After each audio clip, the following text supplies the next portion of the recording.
In this video lesson, we are going to discuss some genetic principles.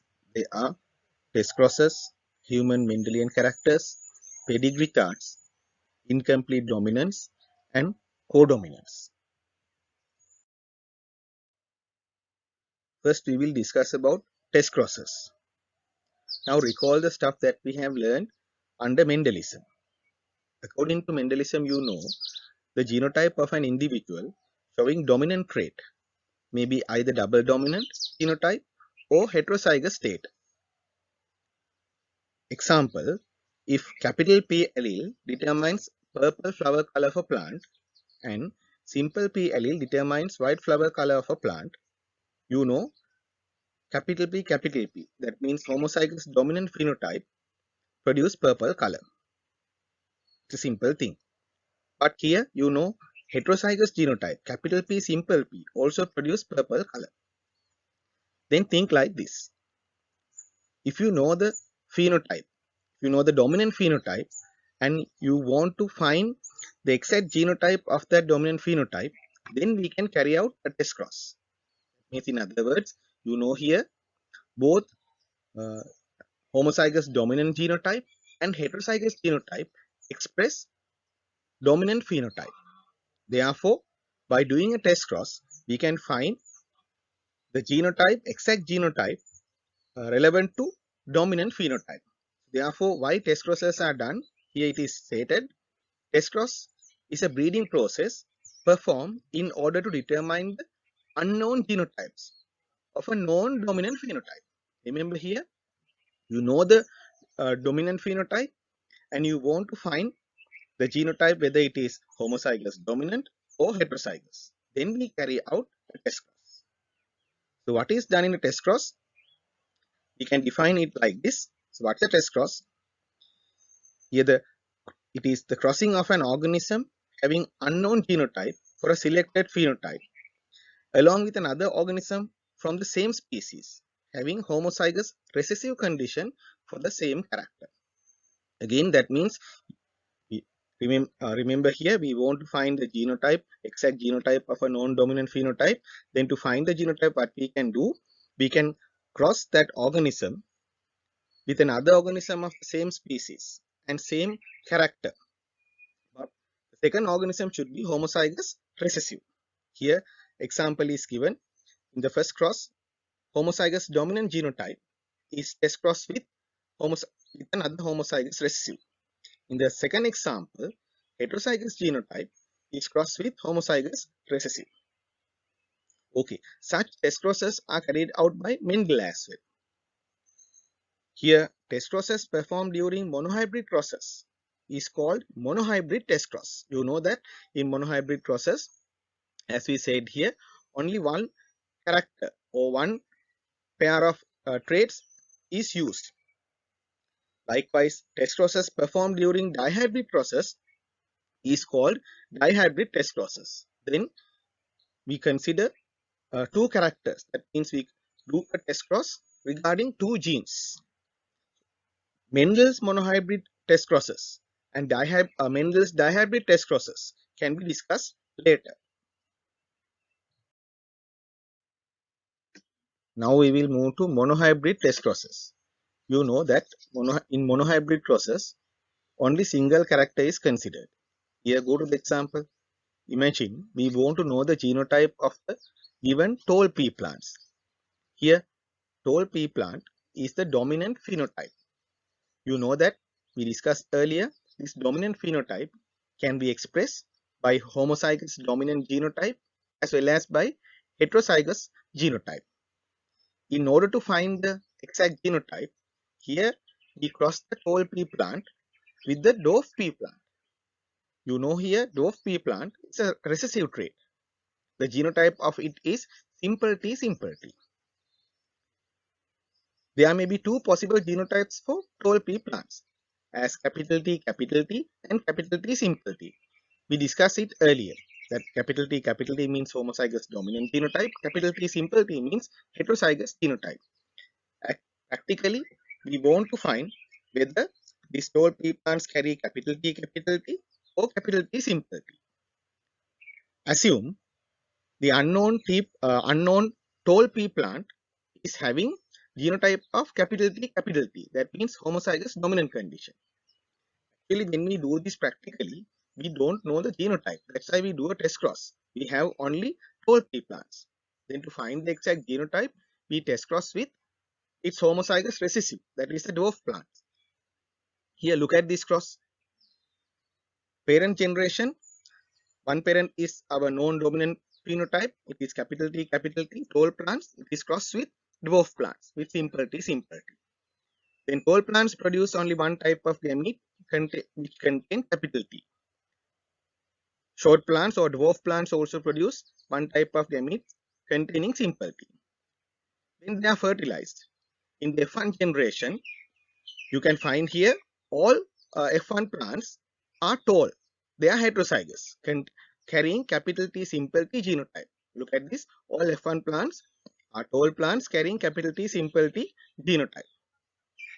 Here, in other words, if all plants in F1 generation are tall plants, we can say simply our non-dominant phenotype should carry capital T genotype or homozygous dominant genotype.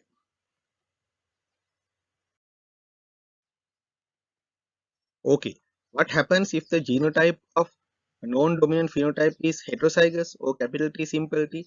Now you can observe the progeny resulted in such a cross like this. Here, imagine tall plants is having the genotype of capital T simple T. Now you can observe in this cross, the parental generation tall plants are capital T simple T. Then it is crossed with dwarf plants, that is homozygous recessive, simple T. These tall plants produce two types of gametes, as capital T containing gametes and simple T containing gametes. Both are produced in equal ratio, 50% each. Dwarf plants produce only simple T containing gametes. When these gametes of parents are randomly fertilized, then in the F1 generation, two phenotypes are produced. Those are tall plants containing the genotype of capital T simple T and dwarf plants containing the genotype of simple T. You can observe here in F1 generation, both tall plants and dwarf plants are produced in 1:1 ratio. Okay, now in the previous case, in the previous test cross, we said if all plants produced in F1 generation are tall plants, then the genotype of dominant phenotype should be capital T. That means homozygous dominant. But here you can observe both tall plants and dwarf plants are produced in F1 generation. That means definitely then the tall plants with a known phenotype should be heterozygous, should contain heterozygous genotype. Likewise, by looking at the phenotypic ratios in the progeny, we can determine the genotype of the known dominant phenotype. Here it's like this. Why actually we use homozygous recessive parent or homozygous recessive individual for the test cross without using uh, organism containing dominant characters? Here it's like this. Homozygous recessive genotype used in test crosses doesn't affect on the determining the phenotype when its recessive allele combines with the dominant allele. That means when recessive allele is found with the dominant allele, you know that dominant allele is expressed in Mendelism. This happened here. That's why we specifically use recessive genotype or recessive plant or recessive organism for the test cross. If we use a dominant organism, then the dominant allele of that individual will affect on determining the phenotype in the F1 progeny. Okay, but here since we use only recessive characters or recessive genotypes for the test cross, it doesn't make any effect on determining the phenotype in the progeny. Therefore, as alleles are arranged in the genotype of non-dominant phenotypes will be expressed in the F1 generation. Therefore, by looking at the phenotypic ratio of the F1 generation, genotypes or the patterns of arrangement of alleles of non-dominant phenotype can be determined in the test cross. Now we will move to dihybrid test cross. You know that in dihybrid process, two characters or two genes are considered. So what happens in a dihybrid test cross? Here it says when an individual with dominant traits for two characters, example capital R, simple R, capital B, simple B. You can observe here there are two genes as R gene and B gene. Here again, when an individual with dominant traits for two characters is crossed with a pure recessive for both characters, it is known as a dihybrid S cross. If you consider an example, here it says dominant phenotype of a plant is red colored flower petals with black colored seeds. Here you can observe two characters are considered. Those are flower color and also color of seeds. Red flower color and black colored seeds are dominant characters. So what are the possible genotypes for these dominant characters or dominant phenotypes? Here you can observe this dominant phenotype possess four different genotypes. Those are capital R, simple R, capital B, simple B, capital R, capital R, capital B, simple B, then capital R, simple R, capital B, and the fourth one is capital R, capital R, capital B, capital B. The exact genotype of this known dominant phenotype may be either one of these four. By doing a test cross, we can exactly determine the genotype of this known phenotype. So here, therefore, to determine the exact genotype of above dominant phenotype, it is crossed with plants having white colored petals with brown colored seeds. Those are recessive characters. Okay, now we will consider phenotypes resulted in F1 generation for different genotypes. Okay, first one is if genotype is heterozygous for both characters. That means if the known dominant phenotype has a genotype of capital R, simple R, capital B, simple B, phenotypes resulted in the F1 generation will be like this. You can observe in this cross. Here you can observe capital R, simple R, capital B, simple B is crossed with its homozygous recessive. It is simple R, simple B, simple. Organism with dominant phenotype produce four different types of gametes. Those are capital RB containing gametes, capital R, simple B containing gametes, simple R, capital B containing gametes, and simple R, simple B containing gametes. Homozygous recessive individual produce only one type of gamete. It contains simple R and simple B. When these gametes are fertilized together, you can observe here four different phenotypes are produced in F1 generation. They are produced in the same ratio. That means each phenotype is produced in 25% probability. In this example, therefore, we can say four phenotypes are produced in 1:1:1:1 ratio. 1:1:1:1 ratio. In other words, we can say like this. Previously, we said by looking at the phenotypic ratio of the progeny, we can determine the genotype of the non-dominant phenotype. Here, if this ratio is obtained, we can say all four different types of alleles, that means capital R, capital B, simple B, should be found in 1:1:1:1 ratio in the organism or in the plant with non-dominant phenotype. Likewise, we can determine the genotype of a non-dominant phenotype.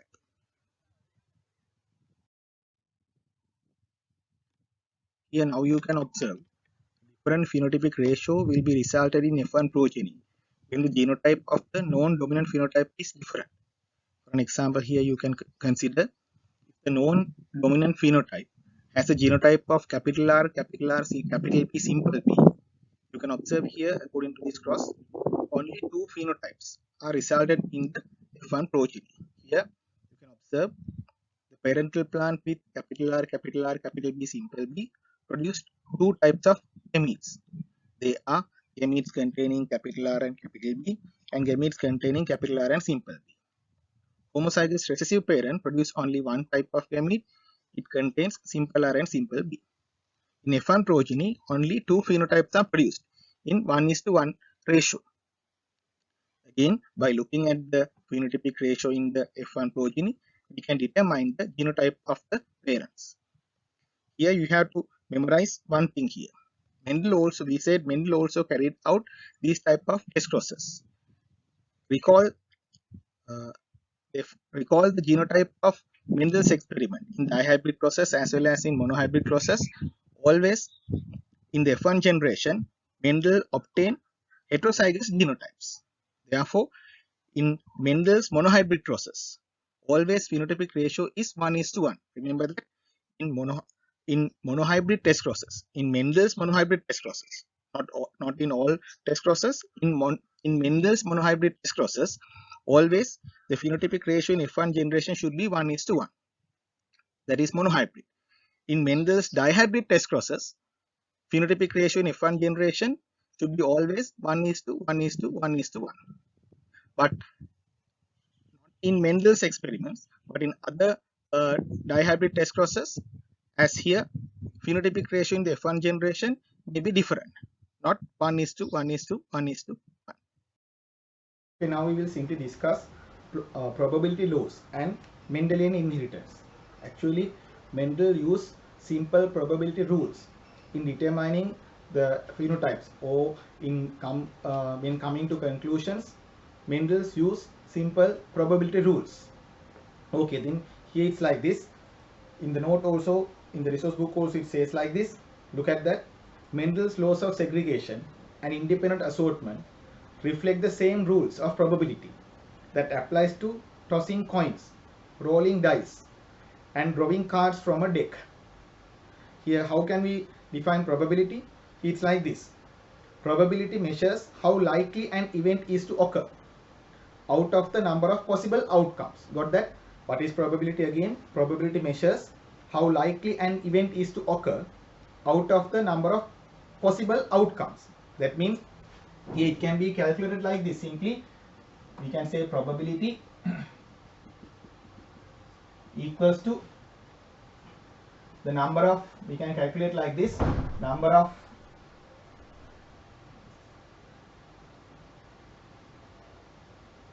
events of interest, number of events of interest over number of events of interest over total number of possible outcomes. Total number of possible outcomes.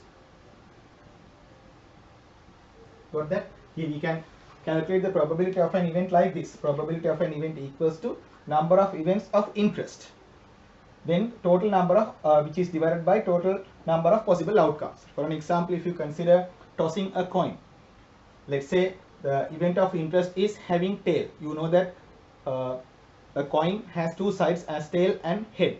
Then if you want to find the probability of having tail at an event, then we can calculate simply like that. Then that means the event of interest is having tail. Then at an event, number of events of interest is 1. That means having tail is 1. Then total number of possible outcomes is 2. That means the having tail and having head. Total number of possible outcomes is 2. So therefore, we can say simply probability of having tail at a time is half. Likewise, if you consider rolling a dice, here you know a dice normally has 6 sides. Clear? That means, let's say if you want to find the probability of having 3, so then the number of events of interest is 1, then probability of having 3 is 1. Total number of possible outcomes is 6. Likewise. Got that? So likewise, we can find the probability of an event like this by dividing the number of events of interest over total number of possible outcomes. Okay, then here we can simply discuss some simple probability rules, okay, applied in genetics. Okay, we can simply discuss some simple probability rules applied in genetics. Okay, then go to the first rule. It is given in your note. Okay, first one is probability. First rule: probability scale ranges from 0 to 1. That means an event that is certain to occur has a probability of 1, like this. Got that? An event that is certain to occur has a probability of 1, while an event that is certain not to occur has a probability of 0. If an event doesn't happen, then we can say probability is 0. Okay, then as an example, we can say here, if you consider monohybrid process, if you consider Mendel's monohybrid process, so it's like this.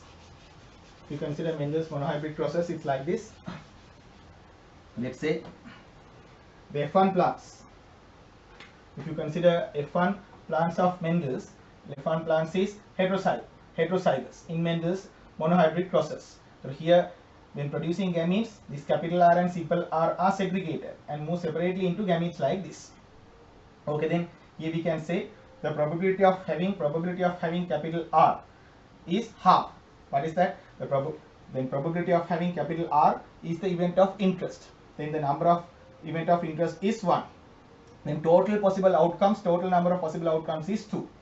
Okay, therefore we can say simply, when forming gametes, probability of producing capital R containing gametes is half. Likewise, the probability of producing simple R gamete is also half. Okay, like that. It's similar to tossing a coin. Okay, then here in the note it says, look at that. During allele segregation in F1 plants are heterozygotes of a monohybrid cross. During allele segregation of F1 plants of a monohybrid cross, probability of each egg carrying the dominant allele is half. Then if we consider this F1 plants as a female plant, then we can say these gametes as X. Then these gametes should be X there. Then probability of each egg carrying a dominant allele is half. Then probability of each egg carrying a recessive allele is also half.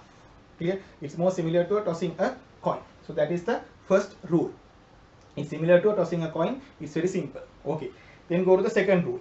It says probability of all possible outcomes for an event adds up to 1. Probabilities of all possible outcomes for an event adds up to 1. That means here during allele segregation in heterozygous F1 plants, here the probability of all events, that means what are the probability of all events? That means probability of having XL containing dominant allele, it's one event. The other event is having XL with recessive allele. Then probability of having all events is a sum of these two. That means therefore we can say, then probability of all events means probability of having dominant and recessive alleles is the sum of these two. So it is 1. That's why it is said the probabilities of all possible outcomes. Here probabilities of all possible outcomes means here there is 2. Probabilities of all possible outcomes for an event adds up to 1. Okay, got that. Adds up to 1. Okay, that's the second rule. Third rule, go to the note and see. Third rule, it says when the occurrence of an event does not affect the occurrence of another event.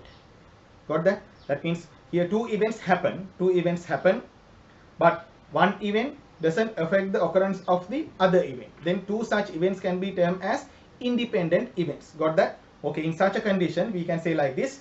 Here, when the occurrence of an event does not affect the occurrence of another event, that means when two independent events happen, the probability of simultaneous occurrence of both events. Here, the probability of simultaneous occurrence of both events can be obtained by multiplying the probability of one event by the probability of the other event. This is known as multiplication rule or product rule in probability. Multiplication rule or product rule. Got that? Here two events happen simultaneously, but one event doesn't affect the occurrence of the other event. So then two independent events happen. Then the probability of having both events simultaneously should be the multiplication of the probability of one event by the probability of the other independent event. That's the idea. That is called multiplication rule. So it's like this. Okay. Then here think about Mendel's monohybrid cross and think about the F2 generation of Mendel's monohybrid cross to identify this. Here it says in the note, in Mendel's monohybrid crosses, for F2 plant to have wrinkle seeds, you know wrinkle seeds is a recessive character. Here we said capital R determines a round seed, simple R determines a wrinkle seed. F2 plants to have wrinkle seeds, simple R, both the egg cell and the sperms that come together must carry simple R allele. That means here it's like this. Here if you consider the obtaining of F2 generation in Mendel's monohybrid process, here to obtain F2 generation, F1 plants are self-pollinated or F1 plants are pollinated among themselves. So what is the genotype of F1 plants? It is capital R, simple R. Here also capital R, simple R. Okay, then here when forming gametes, you look at this. Imagine this is the male plant and this is the female plant. But this is the male plant and this is the female plant. Here that means here male plant produce two types of sperms. Let's say these are the sperms. These are the sperms. Two types of sperms are produced, capital R containing sperms and simple R containing sperms. Likewise, female plant produce two types of egg cells. That means the egg cells containing capital R dominant allele and egg cells containing simple R recessive allele. Okay, then here let's say these are the egg cells. Okay, then here what are the probabilities? What are the probabilities of having these gametes here? Think about the male plant. So as we said here, probability of having a sperm containing dominant allele is half. It is half. Okay. The event of interest is here again, as we said earlier, the event of interest is having dominant allele in sperm. It is 1. Number of total possible outcomes is 2. Okay. Therefore, probability of having sperm containing dominant allele is half. Likewise, probability of having sperm containing simple R is also half. Similar can be applied to female plant as well. Then probability of having capital R in XL is also half. Then probability of having simple R in the XL is also half. Likewise. Okay, we discussed this in the previous rule. Okay, then here when producing F2 generation, these gametes produced F1 plants are fertilized. When these two gametes are fertilized, it produces capital R, capital R. These are round seeds, you know that. But then when these two are fertilized, when sperms and egg cells are fertilized, it produces capital R, simple R. Capital R, simple R, it is also round. Then when these two are fertilized, again capital R, simple R, round. When these two gametes are fertilized, here simple R, this is wrinkled. This is wrinkled.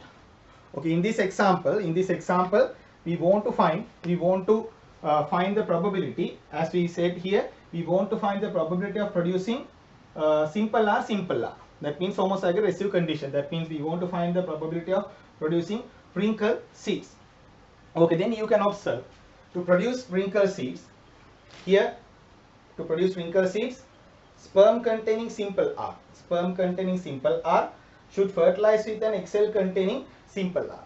When these both, that means to produce simple R or wrinkled seeds, sperms containing simple R and egg cells containing simple R should be produced simultaneously. When they produce simultaneously and they fertilize together, it produces wrinkled seeds. Okay, that means producing a sperm containing, in other words, producing a sperm containing simple R is one event. Then here is the other event. Producing an egg cell containing simple R is another event. Here you can observe these two events, producing sperm containing simple R and producing an egg cell containing simple R are two independent events.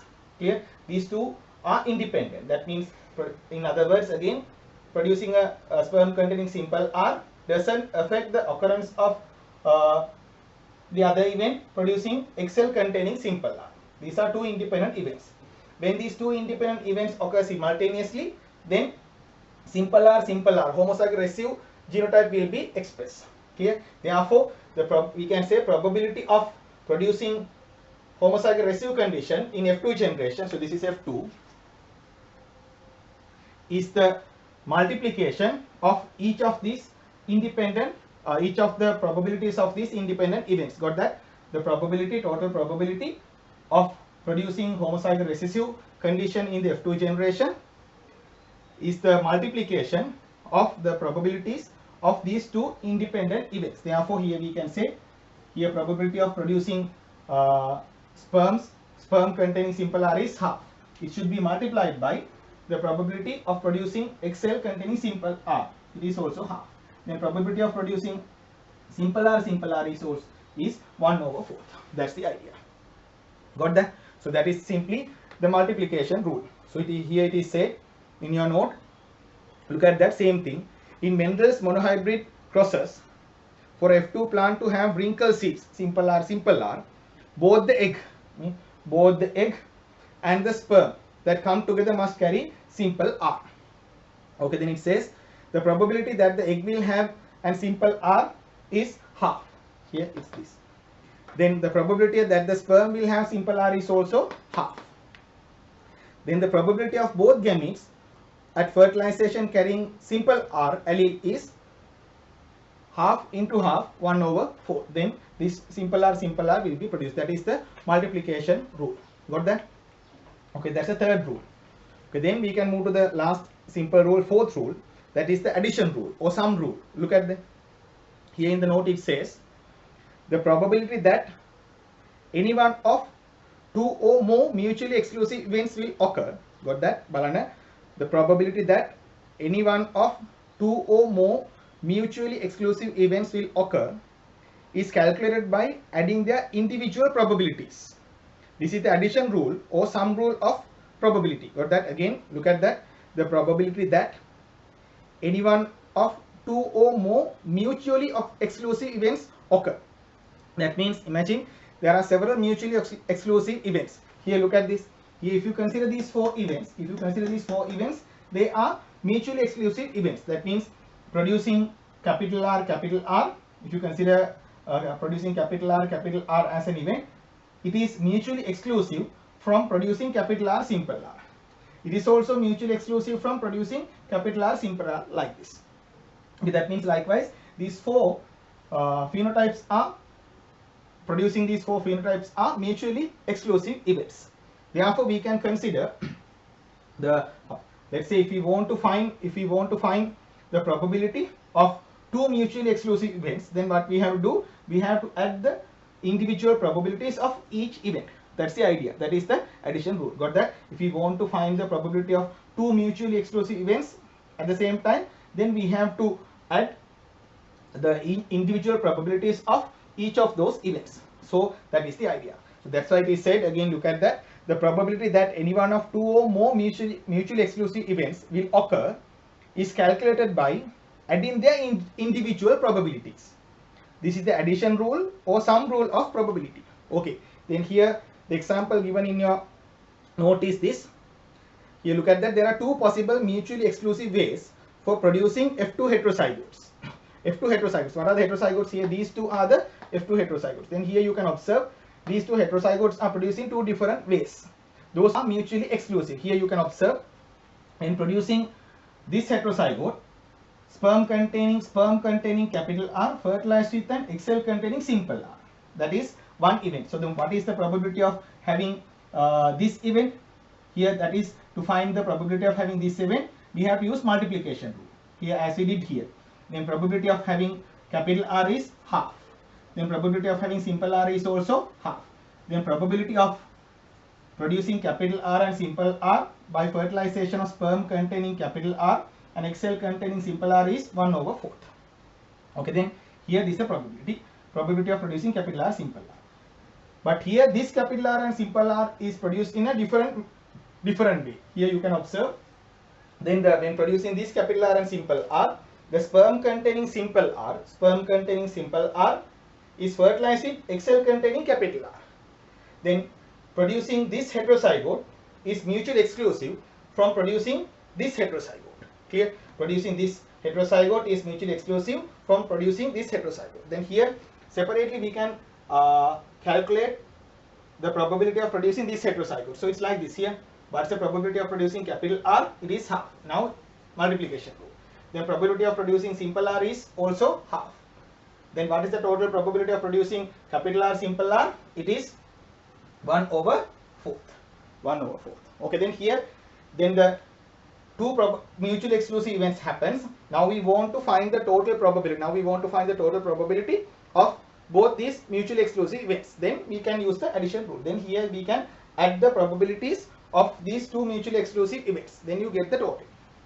Okay, then here therefore here we can say, you can observe in the note, then the probability of getting F2 heterozygotes, then probability of getting F2 heterozygotes is 1/2. Got that? So then we add the individual probabilities when there are two mutually exclusive events. Okay, it is simply when you observe this, you can easily understand here. So this is how probability rules are applied. But actually, here there are four phenotypes.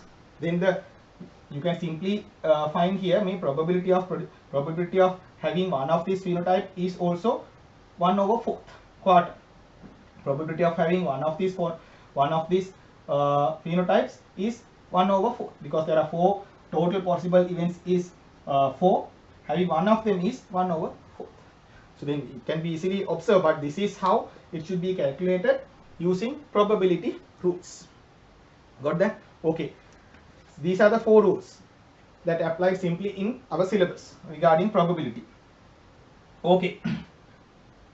Then here one example is given. Here these probability rules can be applied. These probability rules can be applied in finding probabilities, in finding the probabilities in multifactorial process. Okay, these probability rules can be applied in finding probabilities of each phenotype in multifactorial process. Multifactorial process. Okay, what are multifactorial process? You know, multifactorial cross means, then here if you consider monohybrid cross, we consider only a single character. In dihybrid process, we consider 2 characters. Likewise, if it is a trihybrid cross, we have to consider 3 characters. Okay, then each character has 2 contrasting traits. Likewise, in trihybrid process, 3 characters should be considered. If more than one character is considered in a genetic cross, such a cross can be termed as multifactorial cross. That means 2 characters, 3 characters, 4 characters can be considered at the considered in the same cross. Then such crosses are known as multifactorial process. Here, if you consider monohybrid process, by drawing a Punnett square also, we can determine the probabilities of each phenotype in F2 generation as we did earlier. But if you consider dihybrid cross or trihybrid cross, then it's bit difficult to determine the phenotypic ratios or probabilities of producing different phenotypes in F2 generation. Think if it is a dihybrid cross, 16 individuals are produced. 16 individuals are produced in the F2 generation in Mendel's dihybrid process. Then probabilities of producing each phenotype or each individual can't be easily determined. Then, but if you use probability rules, the probability rules simply, then we can find the probabilities of producing each phenotype or each individual in the F2 generation very easily without drawing the Punnett square. So this can be applied to trihybrid process or any multifactorial cross like this. Okay, then here it's like this. It says in the note, look at this. Prediction of the inheritance patterns in multifactorial process. It says when the pattern of inheritance of 2 or more characters of an organism is being traced during a genetic cross, it could be called as multifactorial cross. Now you can memorize this as a definition of multifactorial cross. What is that? When the pattern of inheritance of 2 or more characters of an organism is being traced in a genetic cross, it could be called as multifactorial cross. Finding out the outcomes of a multifactorial cross through a Punnett square may be a difficult task. That's why I explained that. I said that. Therefore, applying rules of probability may be useful to predict the outcomes of a multifactorial crossing. Okay, then look at this. According to the law of segregation, a multifactorial cross can be considered equivalent to multiple independent monohybrid crosses occurring simultaneously. Got that? That means here you know that according to law of segregation or law of independent assortment of Mendel, that's the second law, genes that determine characters are found in separate non-homologous chromosomes. That means if you consider 2 genes in a dihybrid cross, those 2 genes regarding 2 characters should be found in 2 separate pairs of homologous chromosomes, 2 separate chromosomes. In other words, those 2 genes should be found in 2 non-homologous chromosomes. Then only they independently segregate. Okay, then if genes independently segregate, therefore if genes found in separate chromosomes like that and independently segregate, then we can say simply like this. We can consider a multifactorial cross as simultaneously occurring separate monohybrid crosses. Got that? We can consider, when applying probability rules, we can consider a multifactorial cross as simultaneously occurring separate monohybrid crosses. That's why it is said here, according to the law of segregation, a multifactorial cross can be considered equivalent to multiple independent monohybrid crosses. occurring simultaneously. That means simply if you consider a dihybrid cross, we can consider dihybrid cross as two simultaneously occurring monohybrid crosses. Clear? Because those genes are found separately in homologous non-homologous chromosomes. Okay, then here if we consider cross like this, okay, imagine we consider self-pollination of F1 plants, in Mendel's dihybrid crosses. Self-pollination of F1 plants in Mendel's dihybrid crosses. F1 pollinate with F1. Okay, then here we will consider two characters. One is seed color and the other one is seed shape. One is seed color and the other one is seed shape. So let's say like this. Seed color. Let's say there are two seed colors as brown and black seed color. Brown seed color and black seed color. Then let's say capital B is the dominant allele that determines brown seed color, brown seeds. Simple B determines black seed color. Likewise, then as the other character we consider shape of the seed. Here let's say capital R determines round seeds. Then simple R determines wrinkled seeds. Okay, then you know in Mendel's dihybrid process, F1 plants are heterozygotes. Then here, let's say if you consider F1 self-pollination or pollination of F1 plants among themselves, it's like this. F1 plants is heterozygote. Therefore, we can write the genotype of F1 plants as capital B simple B, capital R simple R. Here also capital B simple B, capital R simple. These are the F1 heterozygotes. Imagine this is the cross that we are considering. Here it's a dihybrid cross.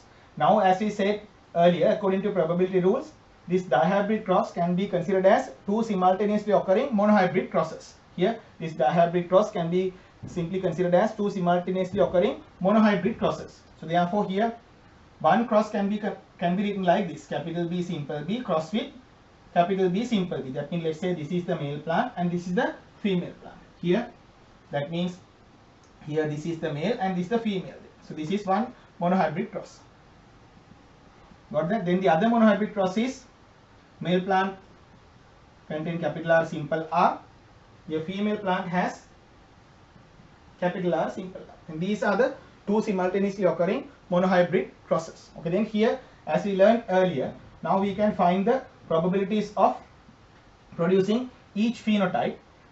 Probabilities of producing phenotypes in each of these monohybrid crosses. Here, this one will produce two types of gametes: the gamete containing capital B and gamete containing simple B. Now you can easily say what is the probability of producing gamete containing capital B. Here, since this is male plant, let's consider this as sperms. So probability of producing sperms containing capital B is half. Likewise, the probability of producing simple B is also half. Here also, female plant also produce two types of egg cells: capital B containing egg cells and simple B containing egg cells. Then the probability of producing egg cell containing capital B is half.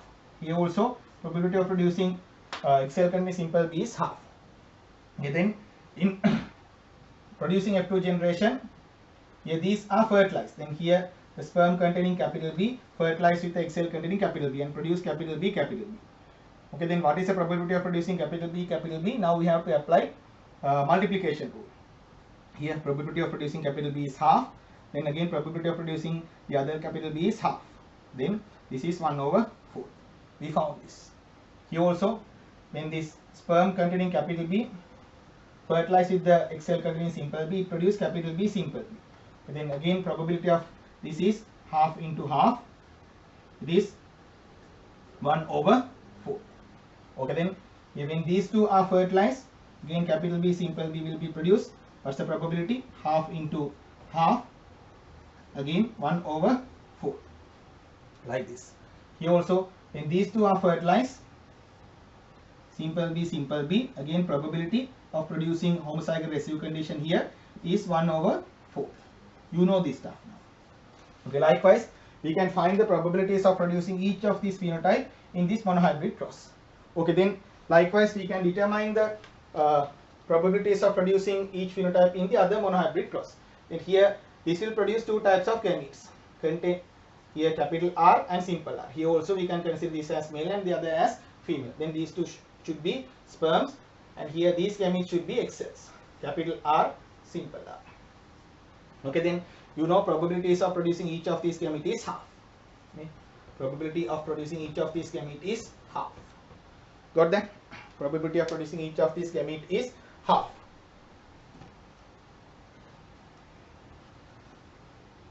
Okay, then here when these are fertilized, when these two gametes are fertilized, it produces capital R, capital R. So what's the probability of producing capital R, capital R? Now you can directly write, but I will write like this: half into half, 1/4. When these two gametes are fertilized, it produces capital R, simple R, heterozygous condition, then half into half, again 1/4. When these two are fertilized, capital R, simple R, again half into half, 1/4.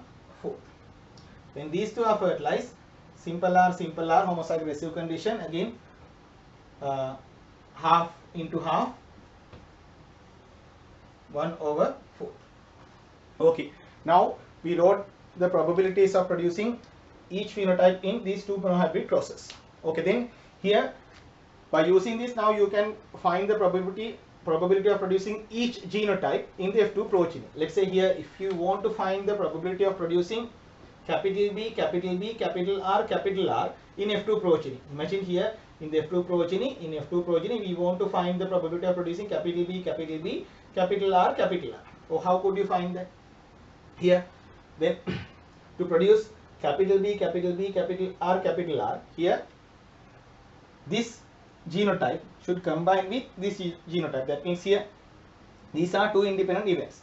When these two independent events happen simultaneously, then capital B, capital R will be produced. Here to produce capital B, capital R, this event, that means producing capital B should simultaneously occur with capital R. That means these two events are two independent events. When they occur simultaneously, this will be produced. Then what rule should be applied? We have to apply multiplication rule. Then what is the probability of producing capital B? 1/4. Here 1/4. Then the probability of producing capital R is 1/4. Then what's the total probability of producing capital B, capital R? This 1/60. Okay. Likewise, we can find the probability of producing each genotype in the F2 progeny. Let's say here capital B, simple B, capital R, simple R. Okay. Then here, what is the probability of producing capital B? Here you can observe. Now there are two heterozygotes. If you consider this monohybrid cross, there are two heterozygotes. Then what is the total probability of producing heterozygotes? Now you have to apply the addition rule. Probability of producing these two heterozygotes is half. And addition rule. These are two mutually exclusive events. When these two mutually exclusive events occur simultaneously, it produces heterozygotes, then half. Here the probability of producing capital R, simple R heterozygotes is also total probability is half. Again the addition rule with an addition there. Here it is addition. Then here now you can apply here. The probability of producing capital B, simple B is half. The probability of producing capital R, simple R is also half. Now here you have to use multiplication rule. Why this is multiplication? Because these are two. Then producing capital B, simple B is a independent event from producing capital R, simple R. Then multiplication rule. Then probability of producing capital B, simple B half. Probability of producing capital R, simple R half. Then the total probability is 1/4. That means here, if you recall the Punnett square in dihybrid crosses, there are 16 genotypes in the Punnett square. 16 individuals in the Punnett square. Among them, 4 among those 16, 4 are heterozygotes. So both characters. Then you can obtain the probability as 1/4. Okay. Then let's try another one. Here capital B, simple B, simple R. Any genotype of the F2 generation can be found here. So then what is the probability of producing capital B, simple B? Again half. Probability of producing simple R, 1/4. Here multiplication rule should be applied. Then probability of producing capital B, simple R should be 1/8. Likewise, in multifactorial process, probability of producing each phenotype in the F2 generation can be easily Now we can discuss the patterns of inheritance of Mendelian characteristics in humans. Simply, human Mendelian characteristics.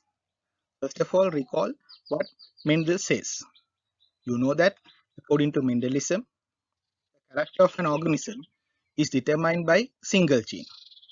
Single gene provides genetic code for a single character. Likewise, the gene, that means that gene consists of two alleles, of which one allele is completely dominant over the other, which is recessive. That means at the heterozygous condition, dominant allele is expressed. In other words, dominant allele is expressed and it masks the effect of recessive allele. That is called complete dominancy. Got that? In complete dominancy, at the heterozygous condition, dominant allele is expressed as the dominant phenotype. Recessive allele is suppressed or recessive uh, recessive allele is suppressed. That means the effect of recessive allele is masked by the dominant allele. Okay, and also Mendel said, according to Mendelism, genes responsible for different characters are independently segregated, and these genes are found in non-homologous chromosomes, or they are found in separate chromosome pairs. If you consider two chromosomes, if you consider two different types of genes, they should be found in two different types of homologous chromosomes. If they are found in same chromosome, it's called genetic linkage. Then the chromosomes, if the genes are found in the same chromosome, then they can't be independently segregated. To follow the law of independent assortment or independent segregation, the genes that we are concerned should be found in separate pairs of homologous chromosomes. Those are the things stated by Mendel. Here, what are these human Mendelian characters? That means human also possess some genes or characters that follow above principles. That means some characters of human also follow Mendelism and show above features. They are called human Mendelian characters. In other words, we can say genes responsible for these human Mendelian characters are found in separate pairs of homologous chromosomes. They independently segregate when formation of gametes. Two genes regarding human Mendelian characters are not found in the same chromosome. That means they are not linked. That's the idea. Now we will go to some examples of human Mendelian characters. First one is attached or detached earlobe. Here, as you observe in the diagram, you can observe what is the difference between attached earlobe and detached earlobe. Here among these, this attached earlobe is a recessive trait.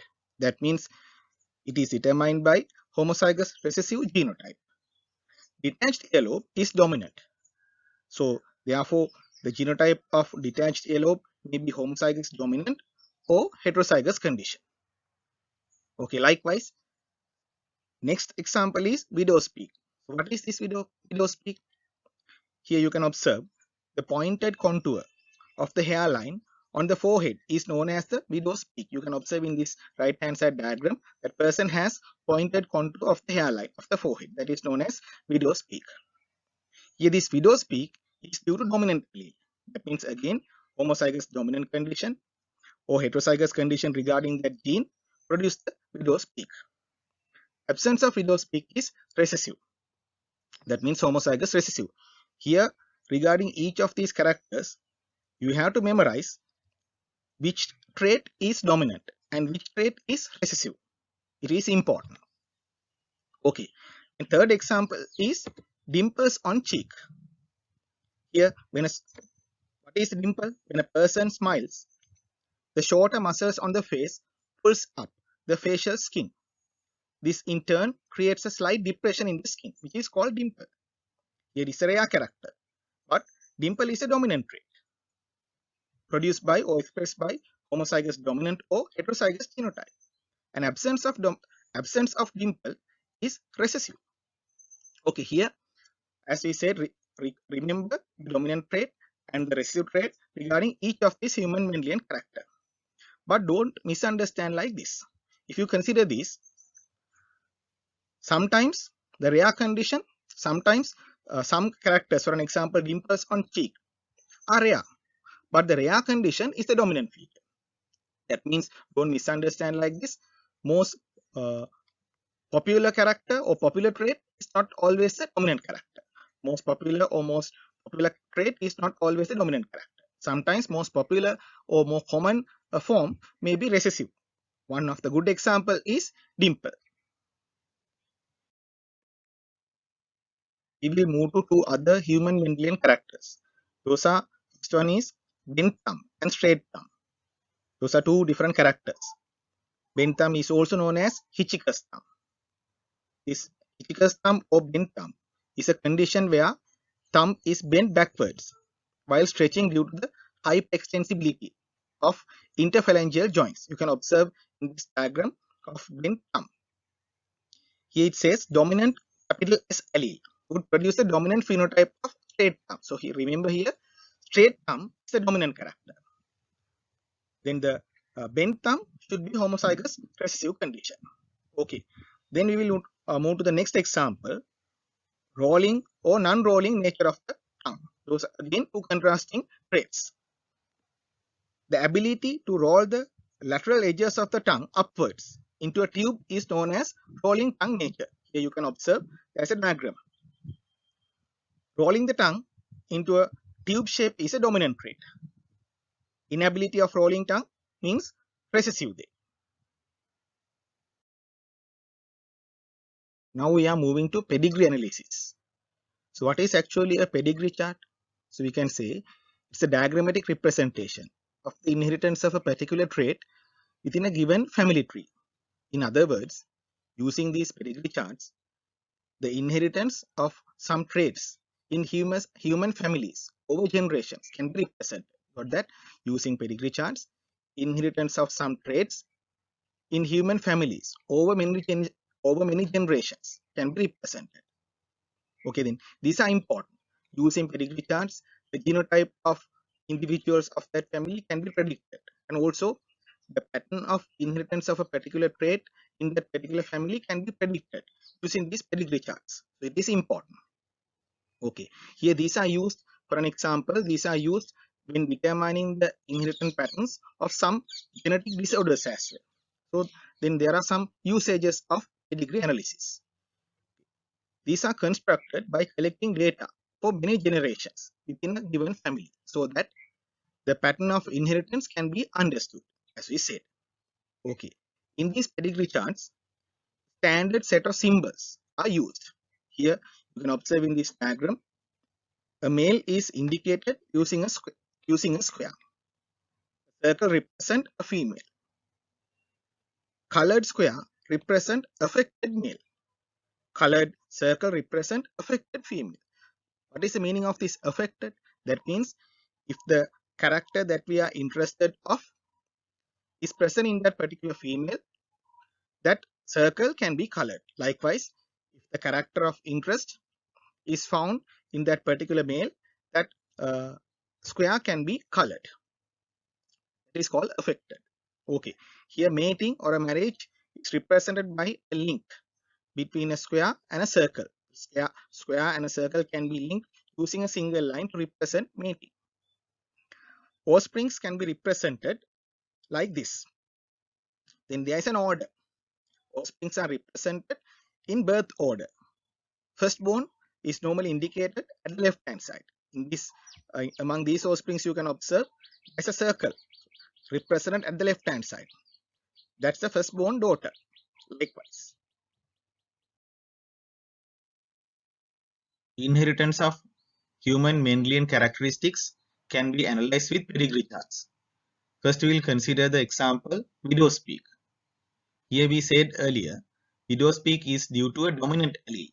That means homozygous dominant genotype as well as heterozygous genotype produce the widow's peak. Absence of widow's peak is a homozygous recessive condition.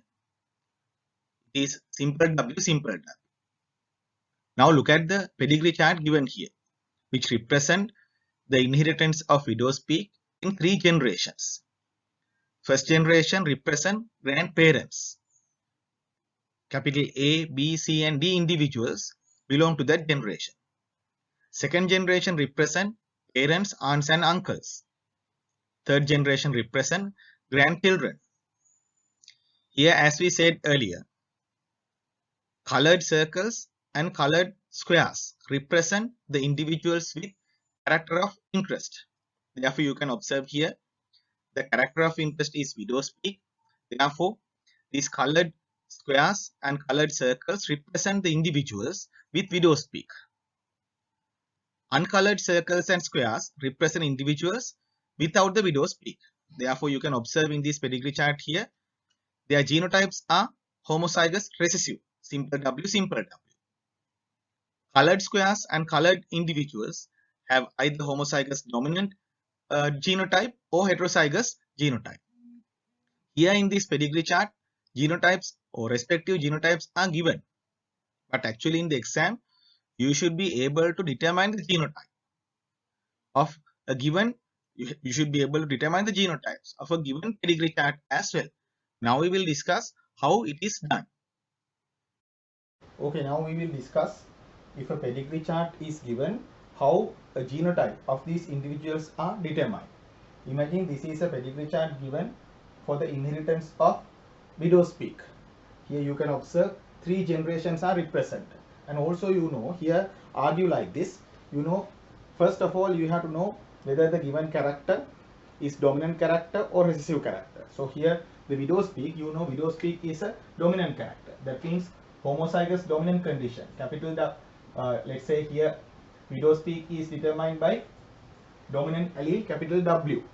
Then homozygous dominant condition or genotype capital W, and also heterozygous genotype capital W, simple W will determine or will express widow's peak. That means in homozygous dominant condition and also in heterozygous condition, widow's peak character can be observed in individuals. Therefore, simply now we can argue like this. We can argue and determine the genotype of these individuals shown in this pedigree chart. Okay, here you know these colored circles and squares represent the individuals with the character of interest. That means these uncolored circles and squares should represent the individuals without the character of interest. So here in this pedigree chart, the character of interest is widow's peak. Therefore, simply we can say these individuals, uncolored individuals, should be homozygous recessive for this character, because we said widow's peak is a dominant character.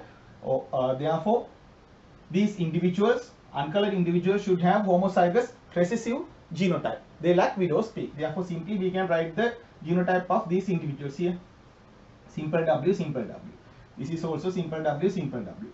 All these individuals which are not colored should have homozygous recessive genotype. Simple W, simple W. Easily we can write that. Okay. Then we will start from here. Then if you consider these two parents, H and I, they have widow's peak. But one of their children, that means this daughter, doesn't possess widow's peak. Therefore, daughter should be homozygous recessive. That means from these two parents, simple W allele, from both of these parents, simple W allele should be passed to this progeny or should be passed to this daughter. Therefore, definitely both this father and mother should have simple W. Both father and mother should have simple W. But they have widow's peak. That means to have widow's peak, they should have capital W as well. That means then you can simply determine like this. Then here these two individuals should be heterozygous for the widow's peak character. Then what about this individual, this son? Here the son has widow's peak. That means definitely that son should have capital W allele that determines widow's peak. If capital W or the dominant allele is passed from both father and mother, then this son will be homozygous dominant, capital W, capital W. But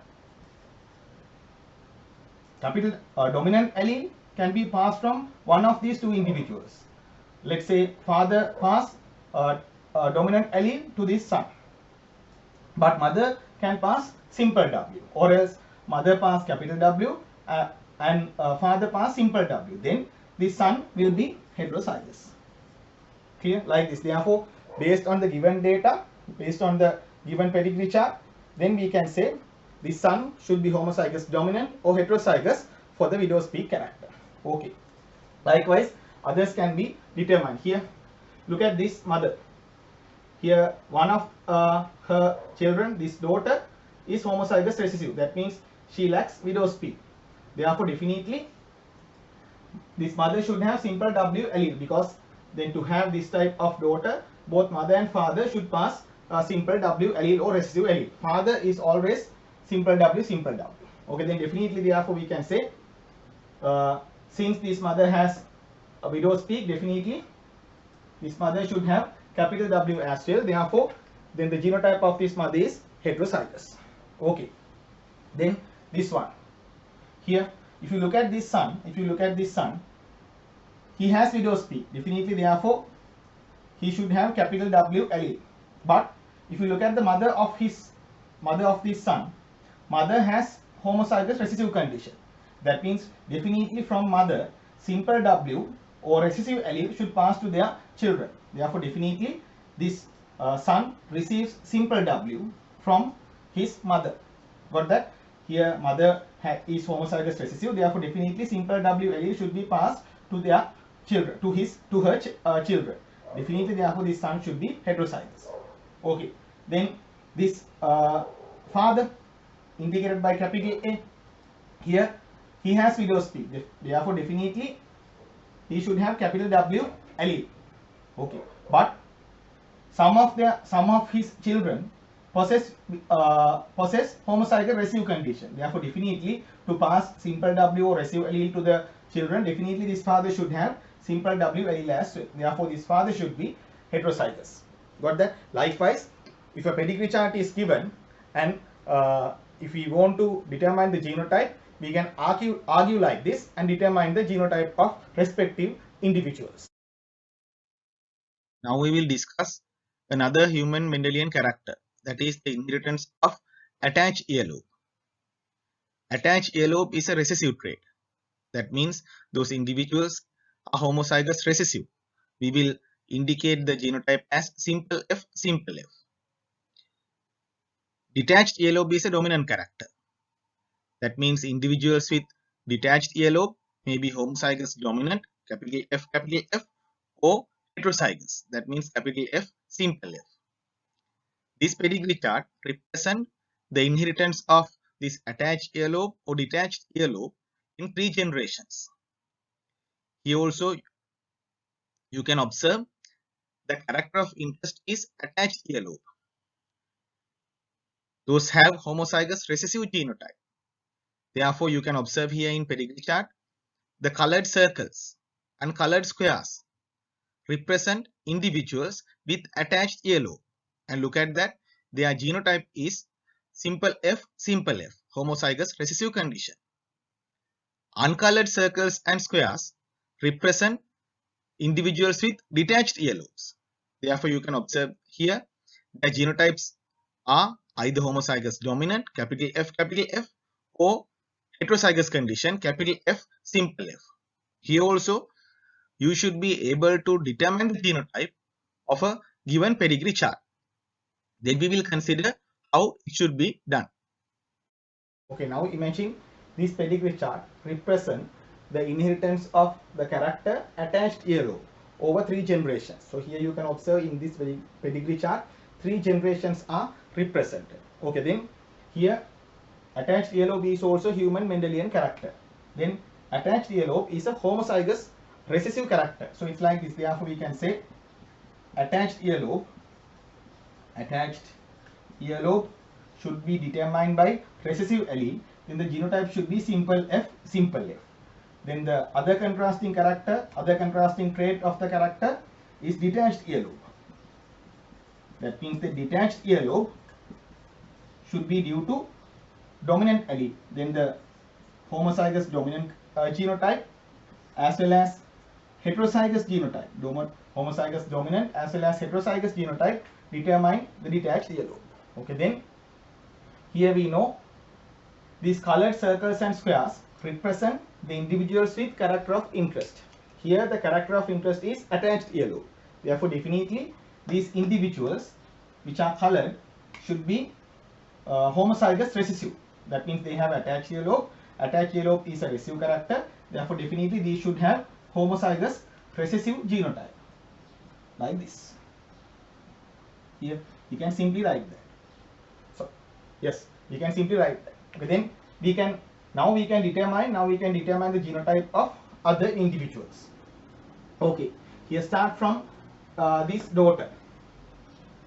Okay, then here before that, look at this. This daughter has homozygous recessive condition. That means attached earlobe. To pass simple F or a recessive allele to this daughter, both this father and mother should have simple F. Here, both this father and mother should have simple F. But they have detached earlobe. Here you can observe they have detached earlobe because it is uncolored. Then definitely to have detached earlobe, they should possess capital F or dominant allele as well. Therefore, definitely then now we can say the genotype of these two individuals should be heterozygous. Okay, then now consider this daughter. This daughter is not colored. That means the daughter should have detached earlobe. Then to have detached earlobe, definitely she should have capital F dominant allele. If both father and mother pass dominant allele to the progeny, then this daughter should have capital F homozygous dominant genotype. But either mother or father pass capital F, here like this. Let's say father pass capital F to the progeny, but mother pass simple F. Then what happens? Then this daughter will have capital F simple F genotype. In the other way also, mother can pass capital F while father can pass simple F. Then the genotype of this daughter should be capital F simple F. Therefore, based on the given pedigree chart, we can determine like this. This daughter may have homozygous dominant condition or heterozygous condition, like this. Okay, then if you consider this mother, or indicated by capital D, here look at this. Here she also has a daughter with homozygous recessive condition with attached earlobe. That means definitely she should pass simple F to the progeny. That means she should possess simple F. But she has detached earlobe. To have detached earlobe, definitely she should have capital F. That means this female should be heterozygous for this character. Okay. Likewise, then we can determine the genotype of other three individuals. Okay. And here again, if you consider this family, then these two sons are homozygous recessive. That means they have attached earlobe. To have these type of sons, definitely this both mother and father should have simple F. Both mother and father should have simple F. Then only these type of sons are possible. Okay, because to have homozygous recessive condition, both father and mother should pass recessive allele to the progeny. But they have detached earlobe because here you can observe they are uncolored. Therefore, definitely they should have they should have dominant allele as well. Therefore, we can simply say this father and mother indicated by A and B should be heterozygous for this character. Okay, finally about this son. Then this son is uncolored. Definitely he should possess capital F.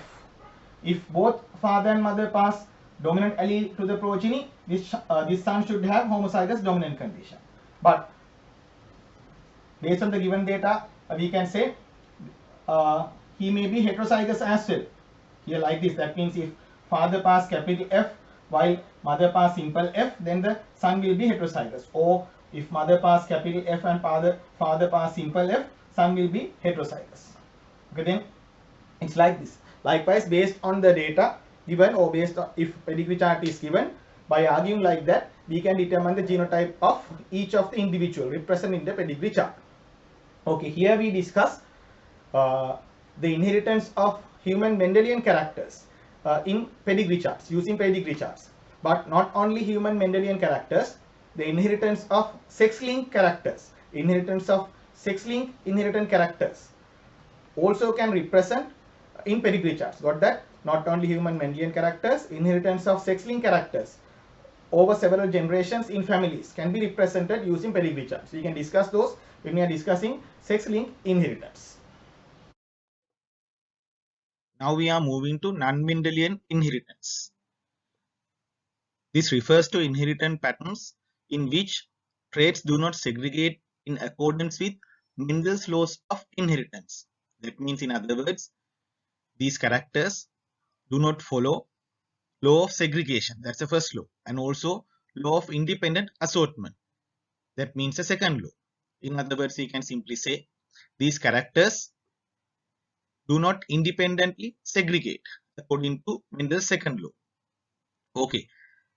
Phenotypes that do not appear in ratios predicted by Mendelian genetics are the indicators of non-Mendelian inheritance. That means, in Mendelian monohybrid process, typical phenotypic ratio of F2 generation is 3:1. In Mendelian dihybrid process, phenotypic ratio in F2 generation is 9:3:3:1. Those 3:1 and 9:3:3:1 ratios are not obtained in these non-Mendelian inheritance patterns. That's the indicator to consider the character or the trait is inherited in non-Mendelian pattern. Okay, what are these non-Mendelian inheritance patterns? Here, these are some examples. Here, when alleles are not completely dominant or recessive, then two such inheritance patterns are there. Those are incomplete dominance and codominance. Recall, Mendel talked about complete dominancy. Here, when alleles are not completely dominant or recessive, it may lead in incomplete dominance and codominance. Okay, second example is when a particular gene has more than 2 alleles. Such phenomenon is known as polyallelism. Polyallelism. Next one, when a single gene produces multiple phenotypes, it is known as pleiotropy. According to Mendel, single gene produces only single character. Here, when single gene produces multiple phenotypes or many phenotypes, it is known as pleiotropy. Then sometimes two or more genes are involved in determining a particular phenotype. According to Mendel, again, one gene determines a single character or single phenotype. But if many genes involved in determining a single particular phenotype, then those can be either epistasis and polygenic inheritance. Epistasis or polygenic inheritance. The other non-Mendelian inheritance pattern is gene linkage. We can discuss that simply later. In gene linkage, the genes which are interested of are found in the same chromosome. According to Mendel's, for independent segregation of genes, they should be found in separate non-homologous chromosomes. But if genes of interest are found in the same chromosome, then they can't independently segregate. Such a phenomenon is known as gene linkage. Okay, in addition to that, sometimes genes which are located in sex chromosomes exhibit a different pattern of inheritance in males and females due to the unequal distribution of genes in their sex chromosomes. This is also non-Mendelian inherited character. We can discuss each of these non-Mendelian inherited character later. Now we will discuss about incomplete dominance. We said earlier, Mendel talked about complete dominance. So what is this complete dominance? It is the phenomenon of dominant allele completely masking the recessive phenotype, resulting similar phenotypes for both homozygous dominant zygote as well as heterozygous zygote. In other words, at the heterozygous condition, dominant allele suppresses the recessive allele, or dominant allele masks the effect of recessive allele. Then at the heterozygous condition, recessive trait or recessive phenotype is not expressed. At the homozygous dominant condition or heterozygous condition, therefore, only dominant phenotype is expressed. It is the complete dominance which is described by Mendel. For an example, let's say if capital R allele determines red color of a flower and simple R determines white. Here, imagine here capital R is completely dominant over simple R, which is recessive. Therefore, in homozygous dominant condition, capital R, red color will be expressed. Here, you have to think about this heterozygous condition. In heterozygous condition, capital R will suppress simple R. Therefore, red color, which is the phenotype of capital R, will be expressed. That is complete dominance. So what is then incomplete dominance? It says, look at the slide. On the other hand, it says, on the other hand, at the heterozygous state, the phenomenon of expressing blend phenotypes from both alleles is called incomplete dominance. Got that? That's the definition. On the other hand, at the heterozygous state, the phenomenon of expressing blend phenotypes from both alleles is called incomplete dominance. So remember that definition. In other words, we can say simply, one allele is not completely dominant over the other allele. Again, that means in incomplete dominance, one allele of a gene is not completely dominant over the other. That means one allele is partially or incompletely dominant over the other. Since they are not completely dominant, they are not normally indicated as capital R and simple R. They are indicated as CR and CW as indicated in this slide.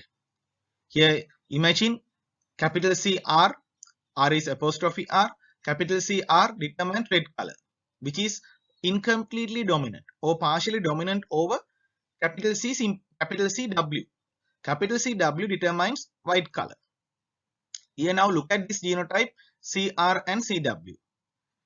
Here, if it is complete dominance, the dominant allele will completely suppress the recessive allele. Therefore, at the heterozygous condition, only dominant character or dominant trait will be expressed. But here look at this incomplete dominance. Since capital CR is partially dominant or incompletely dominant over capital CW, capital CR can't completely suppress capital CW. Got that? Capital CR can't completely suppress or can't mask the effect of capital CW. Therefore, at the heterozygous condition, here you can observe capital CR express red color. But capital CW is not suppressed. Therefore, it also express white color up to a certain extent. Got that? Capital CR can't suppress CW. Therefore, CW also express at the heterozygous condition up to a certain level and express white color. Then you can observe in incomplete dominance both red and white are expressed. Then combinedly, a blend phenotype called pink is expressed out due to the effect of both CR and CW. Got that? In that diagram also, in that cross, you can observe the F1 generation genotype is CRCW. You can observe the flower color is pink. It's a blend phenotype of red and white. Okay, here the degree of expression of each allele in the blend phenotypes may vary based on the nature of the alleles.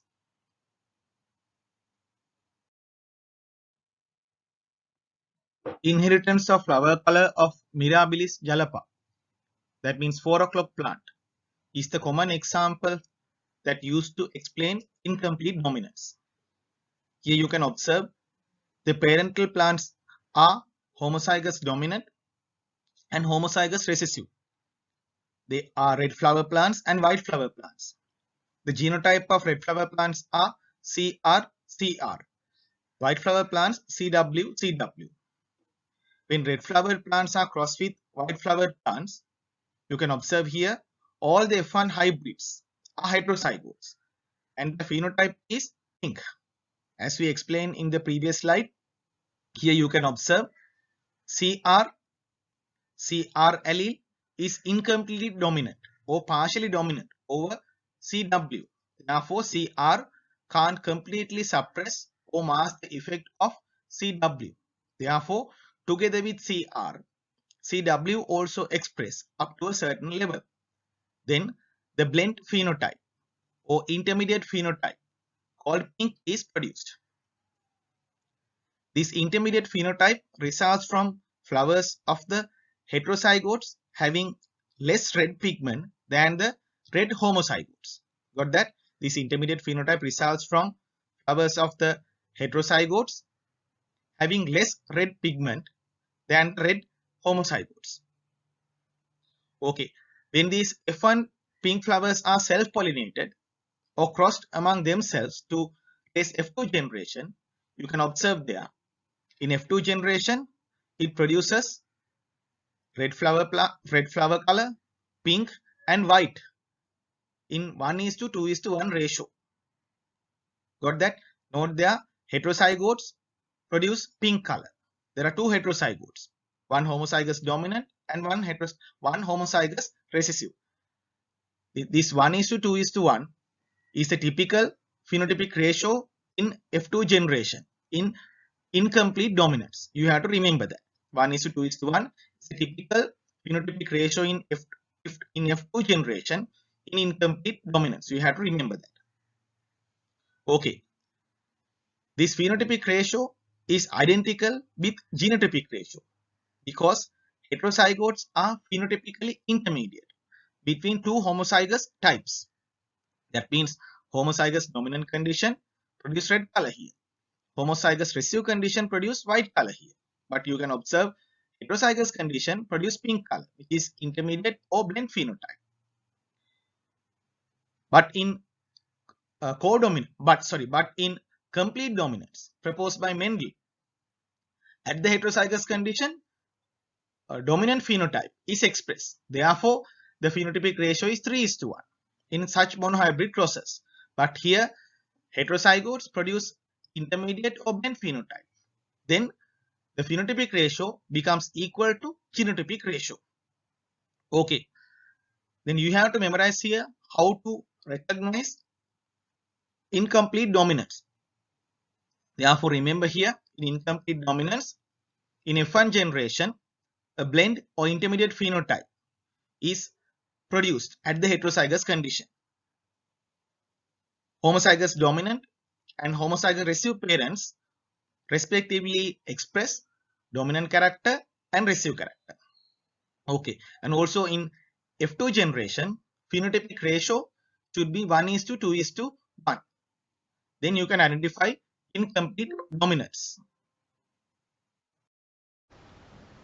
Previously, we discussed the concept of incomplete dominance. We said that the typical example for incomplete dominance is the inheritance of flower color of Mirabilis plant or 4 o'clock plant. Now we will consider the inheritance of flower color of Mirabilis plant using a genetic cross. Okay, then let's consider CR. CR is the allele or the dominant allele that determines red flower color. You know that in incomplete dominance, this dominant allele is partially dominant or incompletely dominant or partially dominant over the recessive allele. Okay, therefore, we do not normally indicate it as capital R. Normally, if there is complete dominance, we indicate the dominant allele as capital R, recessive allele as simple R.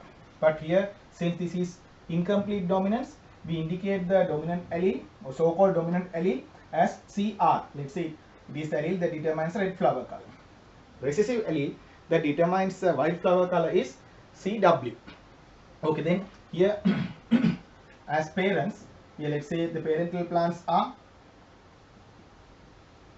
one is homozygous dominant, that means homozygous red flower plants.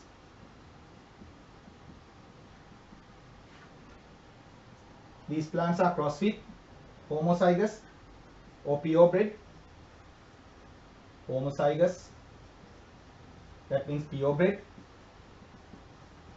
white flower plants. Okay, then what is the genotype of purebred red flower plants? CR. Then the purebred white flower plants possess the genotype of CW. Okay, these are the parental genotypes. Okay, then if we consider the gametes, here these alleles of genes are independently segregated. That means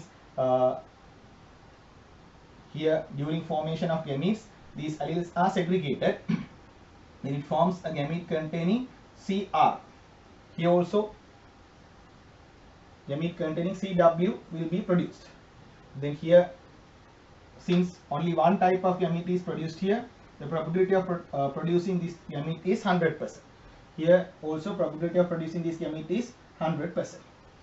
Okay, then here these two types of gametes of male and female plants are fertilized and produce the zygote of F1 generation. So then the zygote contains CR and CW alleles. So then here this is the zygote that represent F1 generation. These zygotes develop and produce the F1 plants. Okay, then what will be the flower color of these plants? Here you know CR allele determines red color. Here look at this, CR allele determines red color. But CR is not completely dominant over CW, because this is incomplete dominance. If in complete dominance is said, dominant allele will completely suppress the recessive allele, or dominant allele mask the effect of recessive allele at the heterozygous condition. Then if it is complete dominance, only dominant character or dominant trait will be expressed. But here this is incomplete dominance. Then CR can't completely mask the effect of CW. Therefore, together with CR, CW also express up to a certain level. Then CW express and produce white color. Got that? CR determines red color. Then CW also express up to a certain level, because it is not masked completely by CR. Then red and white combinedly produce the pink color. So then here these plants, F1 plants, will produce pink flower color. So therefore here we can say the phenotype of this F1 generation is 100% pink flower plants. Pink flower plants will be produced. Remember this, F1 heterozygotes shows intermediate or blend phenotype. Clear? You can observe this pink color is a blend phenotype which is not found in both parents. Here homozygous dominant parent express red color, homozygous recessive parent express white color. But these heterozygotes produce a different phenotype, which is an intermediate phenotype or blend phenotype, which is not found in both parents. It is one character or one feature to identify incomplete dominance. Okay, then these F1 plants are self-pollinated. F1 plants are self-pollinated. Here F1 plants can be self-pollinated, or F1 plants are pollinated among themselves to obtain F2 generation. But then here each of these F1 plant, here F1 plant, the genotype is CR-CW. Here this also CR-CW. They will produce their gametes. So then here this will produce two types of gametes. One gamete contain capital CR. The other gamete contain capital CW. Two types of gametes are produced. So then each gamete will be produced in 50% probability. The probability of producing gamete is 50%. Here also probability of producing gamete is 50%. Okay. Then the other F1 plant also produce two types of gametes. Those are CR, again probability 50%, and the other one is CW. Probability is 50%. Likewise, these gametes are produced. Here CW containing gametes. Probability is 50%. Got that? Okay, likewise. So then here these gametes will be fertilized and produce the F2 generation. Okay, then here we can determine the F2 generation like this. I will erase this part. Here to determine the F2 generation, we can draw a Punnett square. We can draw Punnett square to determine the F2 generation. Let's say it's like this. We can draw a Punnett square to determine F2 generation. Imagine now I am drawing the Punnett square.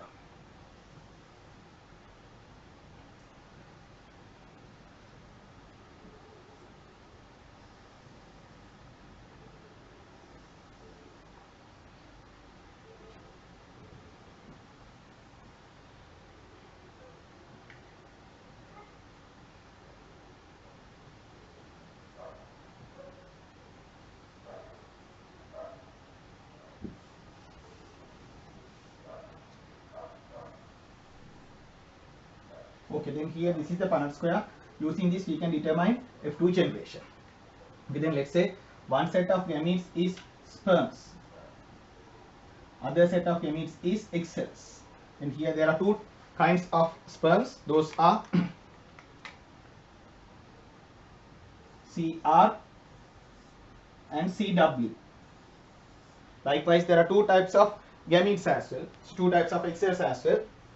Those are CR and CW. Okay, then if these gametes will be fertilized, here I erase this. So these should be 100% pink. This is F1. Okay, pink flowered plants. Here now we can determine the genotypes and phenotypes of F2 generation. So here it's like this. You can observe when these two genotypes are fertilized, when these two gametes are fertilized, it produces CR. So what should be the color? It should be red. Red flower plants will be produced. This is homozygous dominant. When these two are fertilized, it produces CW. Now this is the heterozygous condition. So at this heterozygous condition, as we said here, CR will express red color. Then CW will express white color. But combinedly, it produces the intermediate or blend phenotype pink. That means, as we said earlier, again, CR allele can't completely mask the effect of CW allele. Therefore, white color also express up to a certain level and produce pink color. Here also like that. Genotype is CW. Then again, CR will express red color. CW also express up to a certain level and produce white color. Combinedly, a blend phenotype pink will be produced. Here this is CW genotype. The flower color will be white. White flower plants will be produced. Okay, then here you can observe the phenotypic three phenotypes are produced. Three phenotypes are produced in the F2 generation. Those are red, pink flower plants and white flower plants. In these three types of plants are producing 1:2:1 ratio. Here there are three genotypes as well. One is CR, second one is CR-CW, third one is CW. The genotypic ratio is also 1:2:1. Here both phenotypic ratio and genotypic ratio becomes 1:2:1. This is incomplete dominance. Here you have to memorize this typical ratio as well in F2 generation. In F2 generation, phenotypic ratio is 1:2:1. Genotypic ratio is also 1:2:1. Okay. Now we will move to next non-Mendelian inheritance pattern, that is codominance. Simply think it is codominance. That means simply it is the dominance, it's the equal dominance of both alleles of a gene. It's the equal dominance of both alleles of a gene. That's why it is known as codominance. Here therefore simply we can explain like this or define like this.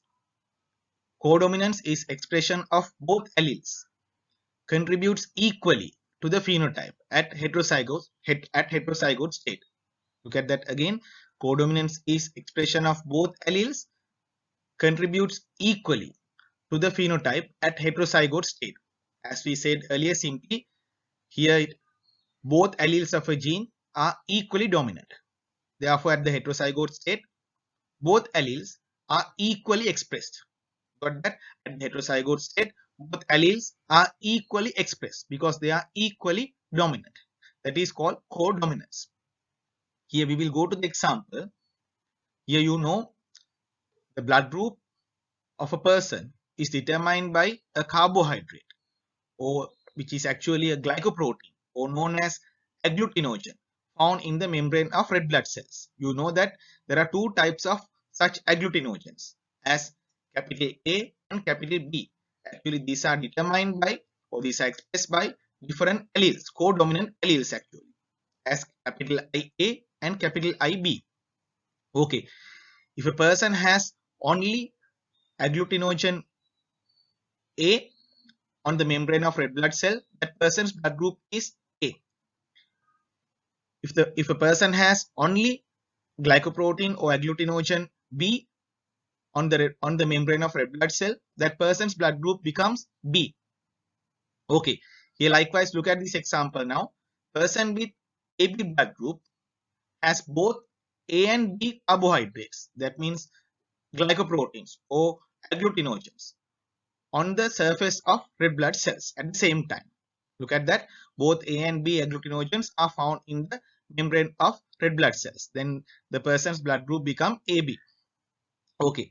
These two carbohydrates or agglutinogens are added to the surface of RBC by enzymes encoded respectively by capital IA and capital IB alleles of a single gene.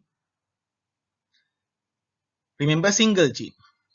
Heterozygous individual would express both carbohydrates in equal manner. That means here we said capital IA and capital IB are equally dominant. Therefore, at the heterozygous state, both IA and IB are equally expressed. Then both A and B glycoproteins are expressed and blood group will be AB. Okay. Likewise, homozygotes for IA allele, that means the genotype is capital IA, will carry only A carbohydrate on RBC and blood group will be A. Homozygotes for IB allele, that means capital IB genotype, will carry only B carbohydrate on RBC and blood group will be B. Got that? Here, therefore, remember in codominance, and this is a typical example which is used to explain codominance. According to ABO blood group, according to ABO blood group system, AB blood group is due to codominance. They are both IA and IB alleles are equally expressed and they are equally dominant, producing the AB blood group. Now look at this genetic cross to identify codominance. Here you can observe parents are homozygous dominant. One parent has capital IA genotype. You know that person's blood group should be A. The other parent has capital IB genotype, which is homozygous, and the blood group should be B. They produce capital IA and capital IB gametes respectively. When these are fertilized, then you can observe here in the cross, in the F1 generation, heterozygotes containing capital IA, capital IB genotype are expressed. Then now you know the blood group of these F1 heterozygotes. What should be the blood group of these F1 heterozygotes? Here we said earlier, at this heterozygous condition, both capital IA and capital IB are equally expressed. Therefore, capital IA express and determine the agglutinogen capital A. Capital IB also equally expressed and produce the agglutinogen capital B on the membrane of red blood cells. Therefore, this person in F1 generation will have both capital A and capital B agglutinogens on the membrane of red blood cell.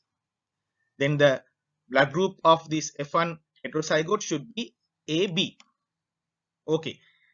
Then look at the F2 generation that is produced after mating with F1 organisms or F1 individuals. Okay.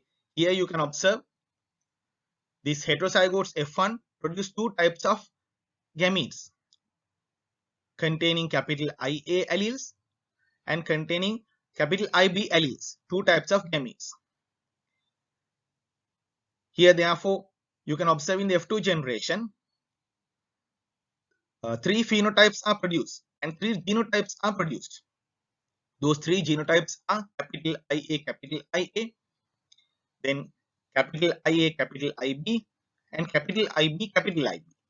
They are produced in 1:2:1 ratio.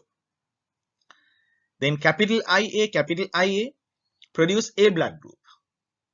Capital IA, capital IB produce AB blood group. We said that. Then capital IB produce B blood group. Therefore, phenotypic ratio in F2 generation should be 1:2:1. Okay, remember this. Here, as in incomplete dominance, in codominance also, phenotypic ratio in F2 generation is 1:2:1 in between A, B, and B blood groups. Okay. Then here you can observe F2 phenotypic ratios in both incomplete dominance and codominance are 1:2:1. Therefore, these two phenomena cannot be differentiated using F2 phenotypic ratios. Then how could you differentiate incomplete dominance from codominance? You can observe here the concept is different. Here the key to differentiate between incomplete dominance and codominance is that in incomplete dominance, F1 generation shows different phenotype than both the parents. That means, in other words, in incomplete dominance, heterozygotes shows a different phenotype which can be found in both parents. Recall the incomplete dominant example. Homozygous dominant individuals produce red flower color. Homozygous recessive parents produce white flower color. But heterozygotes produce pink color. Pink color is not found in both parents. It's a blend intermediate phenotype which is not found in both parents. But in codominance, F1 generation shows both the parental traits together. Clear? In incomplete dominance, heterozygotes produce a trait which is not found in both parents. But in codominance, F1 heterozygotes shows traits found in both parents together. Here you can observe in this cross, one parent is A. That parent's red blood cells possess agglutinogen A. The other parent possess agglutinogen B on red blood cells.